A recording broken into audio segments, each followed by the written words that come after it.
مەسرور بارزانی پۆستێکی دیکەی باڵای لە کابینەی نوێ زیاد کرد و ڕێباز حەملان بە یاریدەدەری سەرۆکی حکوومەت دەستنیشان کرا.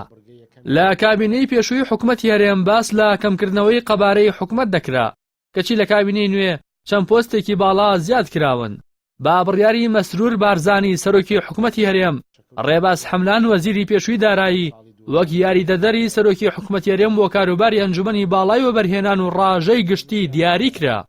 بە پێی زانیاریەکان لە سەرەتادا پارتی لە هەوڵێوەدا بوو ڕێباز حەملان بکاتە یاریدەدەری سەرۆکی حکوومەت بۆ کاروباری دارایی، بەڵام بەهۆی ناڕەزاتی گۆڕان ئەو پۆستەی پێنەدرا.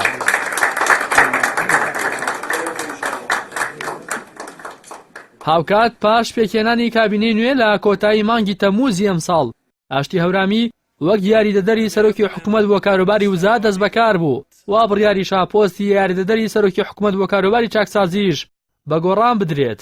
کابینەی نوێی حکوومەت قەبارەکەی لە کابینەی پێشوو گەورەترە و لە 19 وەزارەت و 3 وەزیری هەرێمی بێوەزارەت و دەدەستە و فەرمانگا کە سەرۆکەکانیان پلەی وەزیریان هەیە پێک دێن.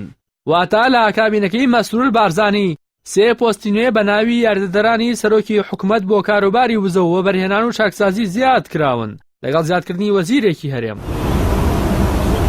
بە بڕوای شارەزایانی بواری ئامار قەبارەی حکوومەتی هەرێم لە چاو ژماری دانیشتوانی زۆرە، بە جۆرێک بۆ 5,500,000 کەس 19 وەزارەت هەیە، واتە هەر وەزیرێک 289,000 کەسی بەردەکەوێت.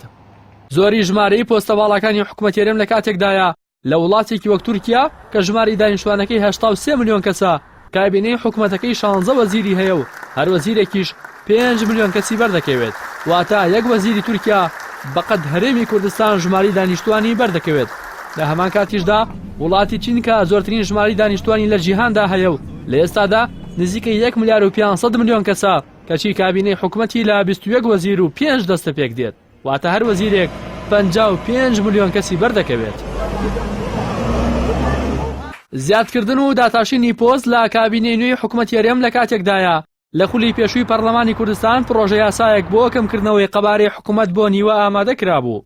بە بڕای شارەزایانی بواری ئابووری و کارگەڕیش زیادکردنی پۆست بارگرانی ئیداری و دارایی لەسەر هەرێمی کوردستان زیاد دەکات و هەرێم بۆ بەڕێوەبردنی پێویستی بەم ژمارە زۆرەی پۆست نییە.